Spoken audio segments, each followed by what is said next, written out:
महाराष्ट्र में सरकार की तस्वीर कल साफ हो जाएगी। मंगलवार को बीजेपी विधायक दल की बैठक होगी। इसमें मुख्यमंत्री के नाम पर आखिरी मुहर लगेगी। साथ ही साझेदार को लेकर के भी आखिरी फैसला होने की उम्मीद है।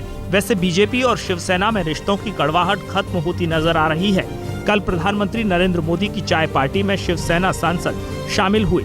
जब पार्टी खत्म हुई और केंद्र में शिवसेना कोटे से मंत्री बने अनंत गीते बाहर निकले तो उन्होंने बता दिया कि शिवसेना बीजेपी का साथ देगी।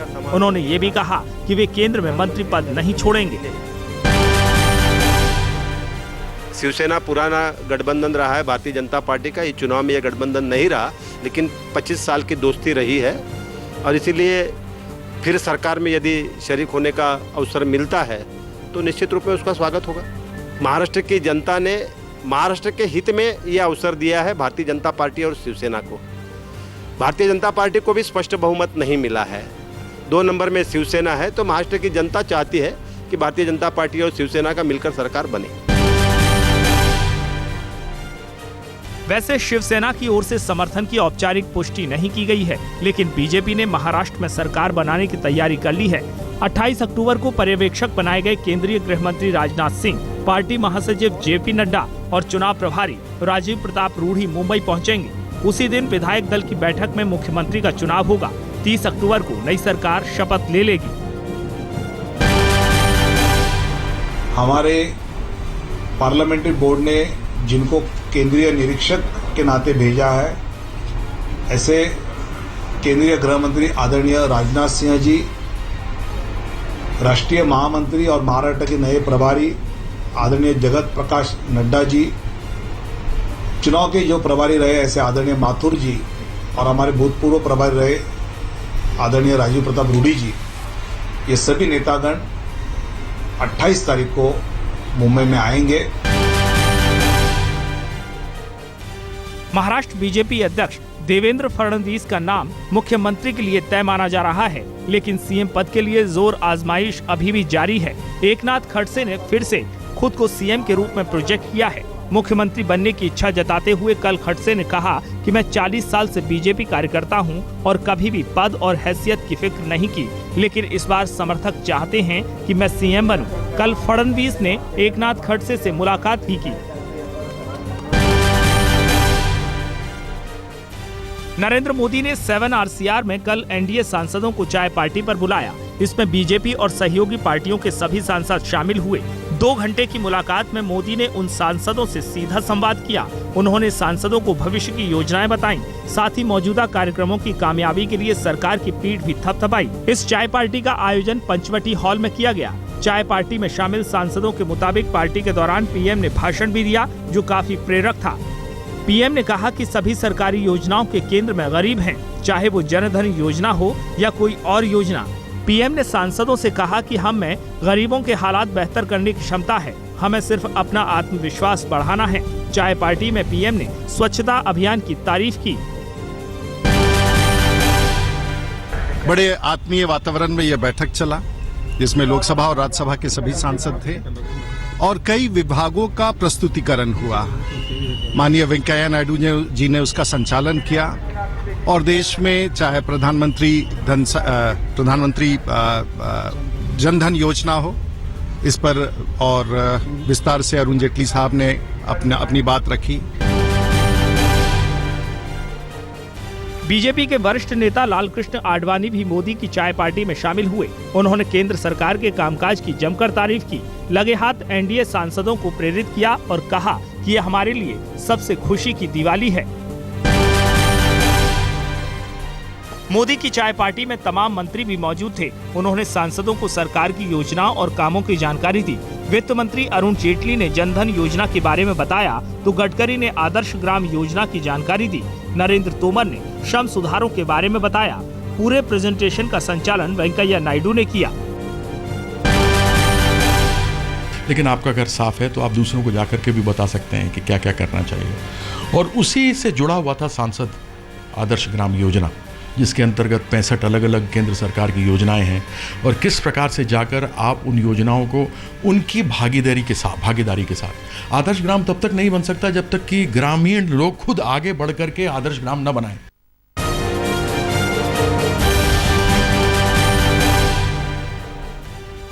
महाराष्ट्र में बीजेपी की बैठक से पहले आज कांग्रेस अपने नवनिर्वाचित विधायकों की बैठक करेगी। बैठक में विधायक दल के नेता का चुनाव किया जाएगा। विधानसभा चुनाव में 42 सीटें जीतने वाली कांग्रेस तीसरे नंबर की पार्टी है। आज राजनीतिक मामलों की कैबिनेट कमेटी की बैठक होनी है। इसमें शीतकालीन सत्र बुलाए जाने और उसकी तारीखों को लेकर फैसला किया जाएगा। 20 नवंबर से शीतकालीन सत्र का आगाज हो सकता है। सुबह 11 बजे संसद में वेंकैया नायडू के कमरे में ये अहम बैठक होने वाली है। गंगा सफाई को लेकर गठित national Ganga river basin authority की आज पहली बैठक होगी। दिल्ली के विज्ञान भवन में आयोजित बैठक में नदी विकास और गंगा सफाई मंत्री उमा भारती मौजूद रहेंगी। गंगा से जुड़े राज्यों के मुख्यमंत्रियों के भी इस बैठक में हिस्सा लेने की उम्मीद है। हरियाणा की नई बीजेपी सरकार ने साफ साफ कह दिया है कि जमीन सौदा मामले में किसी को बख्शा नहीं जाएगा। यानी खट्टर सरकार रॉबर्ट वाड्रा के जमीन सौदे की फाइल दोबारा खोलेगी। कैबिनेट मंत्री बनने के बाद कल अंबाला पहुंचे अनिल विज ने पूर्व सीएम भूपेंद्र सिंह हुड्डा और रॉबर्ट वाड्रा पर निशाना साधा और कहा कि जो भी दोषी होगा उसके खिलाफ सरकार सख्त कार्रवाई करेगी। पिछली सरकार के समय में जो भ्रष्टाचार हुए हैं, जो जमीन का भ्रष्टाचार हुआ है, हम 70,000 एकड़ जमीन पिछली सरकार ने लगभग अधिकृत की है। हम एक एक इंच जमीन की जांच कराएंगे कि जिस पर्पस के लिए वो अधिकृत की गई थी वो उसी पर्पस के लिए इस्तेमाल की गई है, जहां किसी को फायदा पहुंचाने के लिए। आज हरियाणा कैबिनेट की पहली बैठक होने जा रही है। मुख्यमंत्री मनोहर लाल खट्टर की अध्यक्षता में सभी 6 मंत्री इस बैठक में शामिल होंगे। कल ही अपने कैबिनेट मंत्रियों के साथ मुख्यमंत्री ने शपथ ली। शपथ ग्रहण समारोह में प्रधानमंत्री मोदी, लाल कृष्ण आडवाणी, अमित शाह, सुखबीर सिंह बादल और कई दूसरे दिग्गज मौजूद थे। शपथ लेने के बाद रॉबर्ट वाड्रा मामले पर मुख्यमंत्री खट्टर ने कहा कि वो अपने सहयोगियों से सलाह मशविरा के बाद ही कोई फैसला करेंगे। जो डीएलएफ का है, रॉबर्ट वाड्रा के करप्शन का बहुत बड़ा मामला था, क्या वो केस दोबारा खोला जाएगा सर? सब बातें होंगी, निश्चित समय पर होंगी। थोड़ा हम अपने साथियों से बैठकर विचार करेंगे।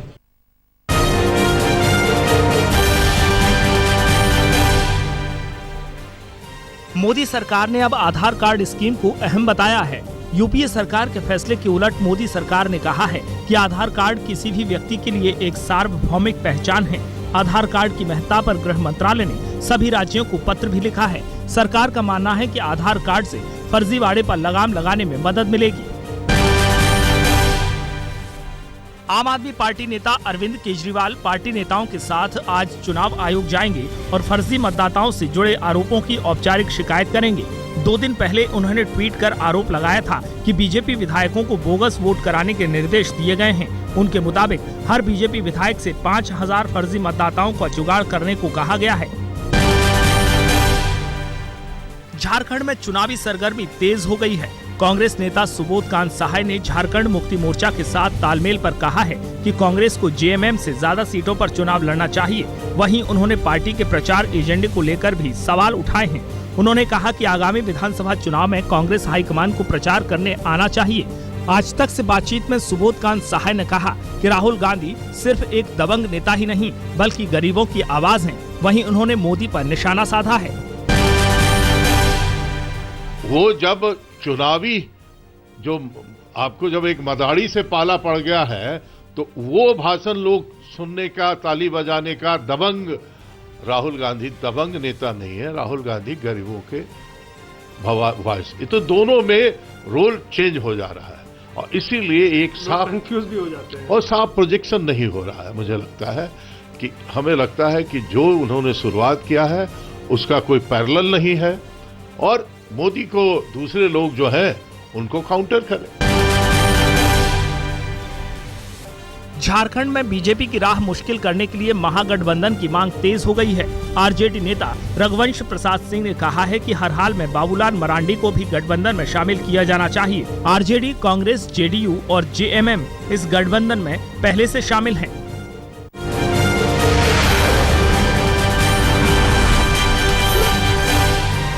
राष्ट्रीय सुरक्षा सलाहकार अजीत डोभाल आज बर्दवान जाएंगे। तय कार्यक्रम के मुताबिक वे पहले कोलकाता पहुंचेंगे, उसके बाद वर्धमान में धमाके वाली जगह का भी दौरा करेंगे। उम्मीद है कि एनएसजी डीजी और आईबी प्रमुख भी डोभाल के साथ रहेंगे।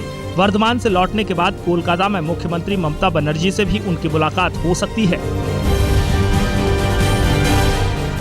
दिल्ली में जामा मस्जिद के शाही इमाम सैयद अहमद बुखारी पर नमाज के दौरान हमले की कोशिश हुई। बंगाल के 24 परगना के रहने वाले एक शख्स ने उन पर मिट्टी का तेल फेंककर आग लगानी चाही, लेकिन शाही इमाम को चोट नहीं आई। पुलिस ने आरोपी को गिरफ्तार कर लिया। इस मामले की जांच एसआईटी कर रही है।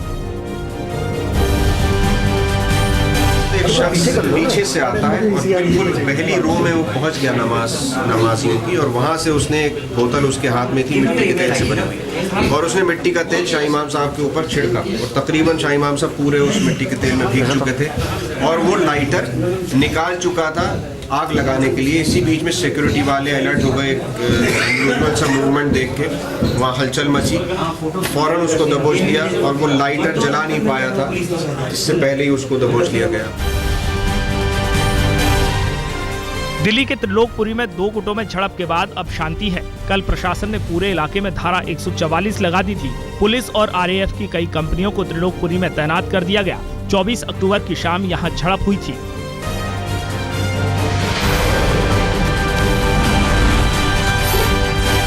झांसी में बीती रात रेलवे पटरियों के दोनों ओर भीषण आग लग गई। झांसी भोपाल रेल पटरियों के आसपास फैले डीजल की वजह से ये आग लगी।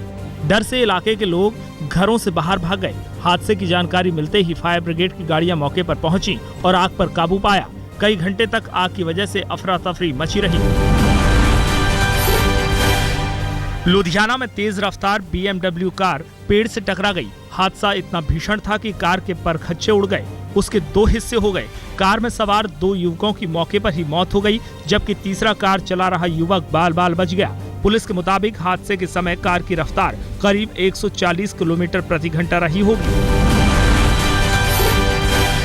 इलाहाबाद प्रशासन गंगा यमुना में सफाई के लिए आम आदमी की भागीदारी बढ़ाने की कोशिश में जुट गया है। इसी के तहत पुलिस और आम नागरिकों के साथ ही एनसीसी कैडेट्स को भी सफाई अभियान से जोड़ा जा रहा है। कल गंगा के रसूलाबाद तट और यमुना के बलुआ घाट पर सफाई की गई।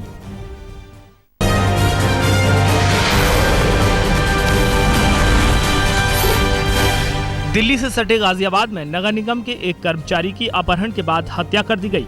आरोप कुछ सटोरियों पर लगा है। 24 अक्टूबर को कर्मचारी प्रवीण अगवा हुआ था, तब घर वालों ने अपहरण की शिकायत दर्ज कराई थी। परिजनों के मुताबिक प्रवीण ब्याज पर रुपए देने का काम करता था और लेन देन के विवाद में आरोपियों से पहले कहासुनी भी हो चुकी थी। पुणे के करीब पिंपरी में एक शख्स ने अपनी पत्नी को गंभीर रूप से जख्मी करने के बाद खुदकुशी कर ली। पुलिस के मुताबिक दोनों में किसी बात को लेकर अनबन थी। रविवार की सुबह नाराज शख्स ने अपनी पत्नी की गर्दन पर चाकू से हमला किया। वो बुरी तरह जख्मी हो गई। फिर आरोपी ने खुद पंखे से लटककर जान दे दी।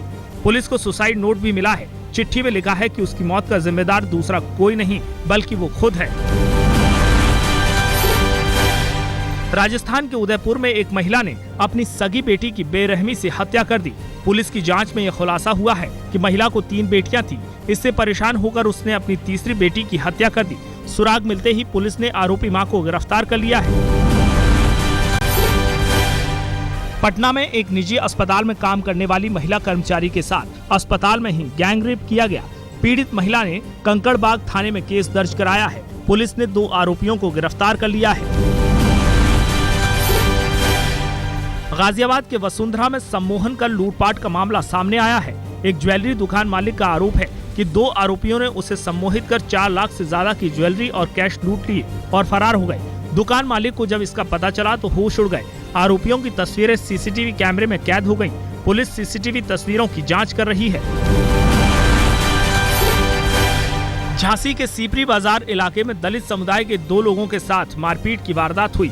आरोपों के मुताबिक मजदूरी मांगने पर इलाके के कुछ दबंगों ने उन्हें बंधक बना लिया और चोरी का आरोप लगाकर जमकर पिटाई की। इतना ही नहीं, दोनों पीड़ितों को जानवरों वाला इंजेक्शन दिया गया। मामला बढ़ता देख परिजनों की शिकायत पर पुलिस ने केस दर्ज कर लिया है। हालांकि अब तक कोई गिरफ्तारी नहीं हुई है।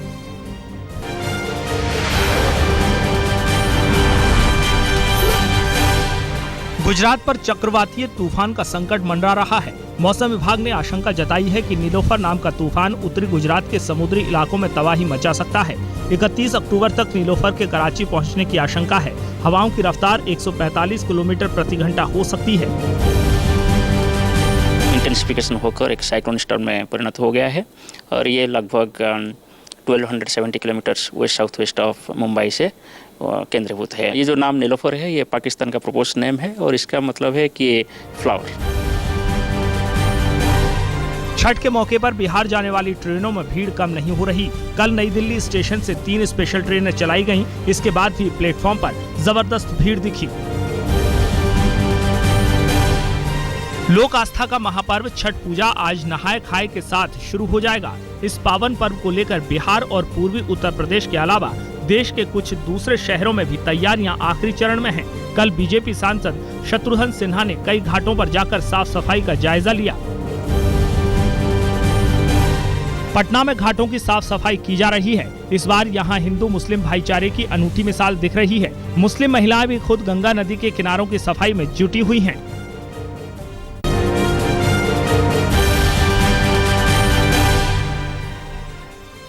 देश भर में पोलो सीजन का आगाज हो चुका है। इसकी शुरुआत दिल्ली के जयपुर पोलो ग्राउंड में सैफ अली खान और करीना कपूर खान ने की। भोपाल पटौदी कप के नाम से मशहूर पोलो खेल का आगाज खुद करीना ने किया। दुबई में खेली जा रही सीरीज के पहले टेस्ट में पाकिस्तान ने ऑस्ट्रेलिया को 221 रनों से हरा दिया है। 2 टेस्ट की सीरीज में पाक 1-0 से आगे हो गया है। पाक स्पिन आक्रमण के सामने दूसरी पारी में सिर्फ 216 रन पर कंगारू ढेर हो गए। पाकिस्तान की ओर से जुल्फिकार बाबर ने 5 और यासिर शाह ने 4 विकेट झटके। ऑस्ट्रेलिया की ओर से सबसे ज्यादा 61 रन गेंदबाज जॉनसन ने बनाए। दोनों पारियों में शतक लगाने वाले पाक बल्लेबाज यूनुस खान को मैन ऑफ द मैच चुना गया।